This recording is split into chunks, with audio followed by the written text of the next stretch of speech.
Finally tonight, a conversation about rebuilding the country's roads, bridges, and other critical components, as seen through the lens of American competitiveness. Infrastructure investment rarely captures national attention until there's a tragic failure or accident, such as the 160-foot chunk of Washington State's Skagit River Bridge that suddenly gave way in May. The deadly 2007 collapse of the I-35 bridge spanning the Mississippi River between Minneapolis and St. Paul. And the historic failure of New Orleans' levee system during 2005's Hurricane Katrina. But some experts say the problems are exacerbated by a lack of investment that can leave the nation's transportation, communications, and energy networks outdated and unreliable. Still, there has been more investment in the years since the recession began, the most prominent being President Obama's 2009 stimulus bill. The American Recovery and Reinvestment Act, as it was called, allocated $150 billion to a wide array of public works projects. While the stimulus fund has expired now, the president has continued to press Congress for more spending. We've still got too many roads that are in disrepair, too many bridges that aren't safe. We don't have to accept that for America. We can do better. We can build better. But some lawmakers, like House Speaker John Boehner, resist spending more unless it's paid for. It's easy to go out there and be Santa Claus and talk about all the things you want to give away, but at some point, somebody's got to pay the bill. Now, a bipartisan advocacy group, including former New York City Mayor Michael Bloomberg, former Pennsylvania Governor Ed Rendell, and now former Transportation Secretary LaHood, is pushing policy actions to address infrastructure needs. Among their recommendations, passing a long-term transportation bill, establishing a national infrastructure bank to fund freight and other industrial projects, and consideration of gas or mileage fees to fund building and maintenance. Still, the challenge ahead looms large. We look at the realities and real questions surrounding these projects with two people who are making the case for them. As we just heard, they are both with the group Building America's Future. Former Governor Ed Rendell, a Democrat, and former Transportation Secretary LaHood, a Republican and longtime congressman who was just today named co-chair of the group. Welcome to you both. Thank you, Judy. So, Governor Rendell, to you first. What mainly is the problem you want to fix?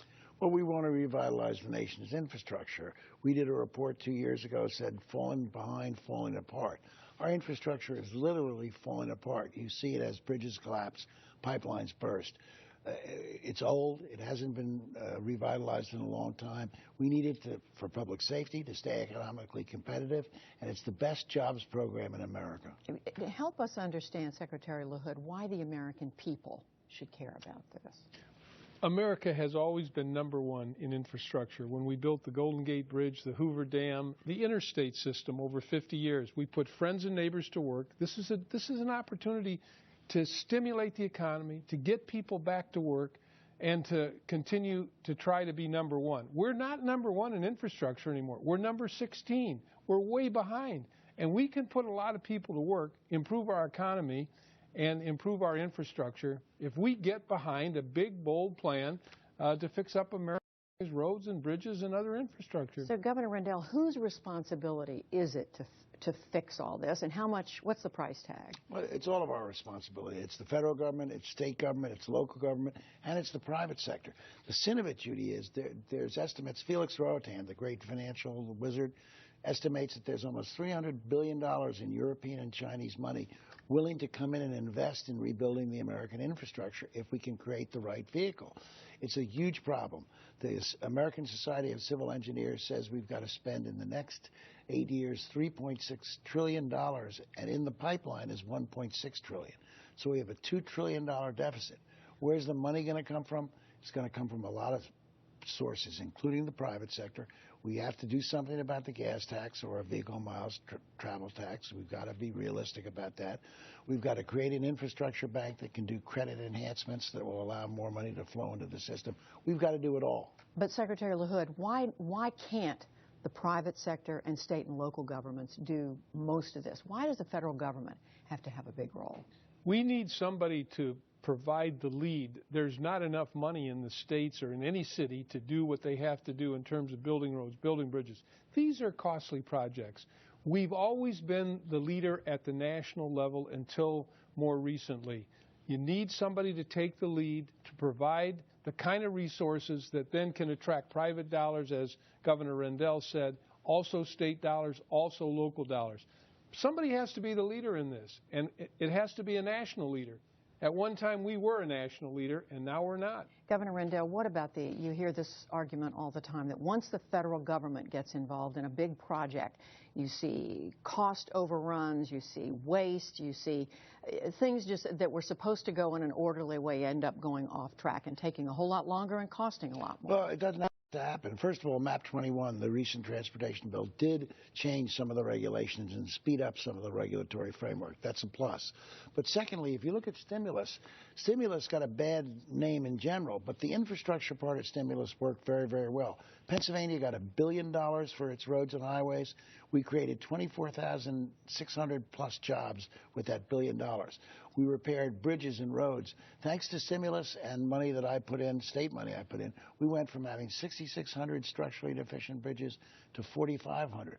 But think of that. That's huge progress. But we still have 4,500 structurally deficient bridges, any one of which can collapse. You hear these numbers, and taking what you're saying in good faith, still, Secretary LaHood, I was reading today some critics are saying, well, a lot of this is hyped, and they were going back and pointing to examples that both your organization, Building America's Futures, has used, other organizations and used, and they're saying it's not really as bad as they say it is. Judy, America's one big pothole. We went from #1 to #16 in infrastructure and improving infrastructure. Anybody who lives in a city or a state knows their roads are crumbling, there are potholes, there are deficient bridges, and in the country people get this and have passed referendums time and time again to fix up their roads and bridges.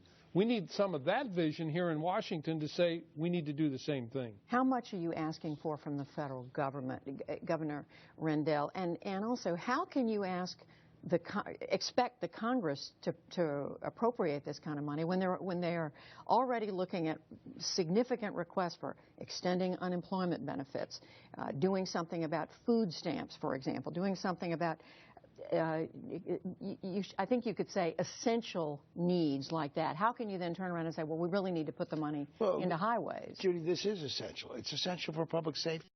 How many more bridges do we have to have collapse on us? It's essential for the economy. Tell me any other venture where we can produce literally hundreds of thousands of well-paying jobs that are middle-class jobs, $50,000, $60,000, $70,000 a year. I'll give you an example of what the Secretary was talking about.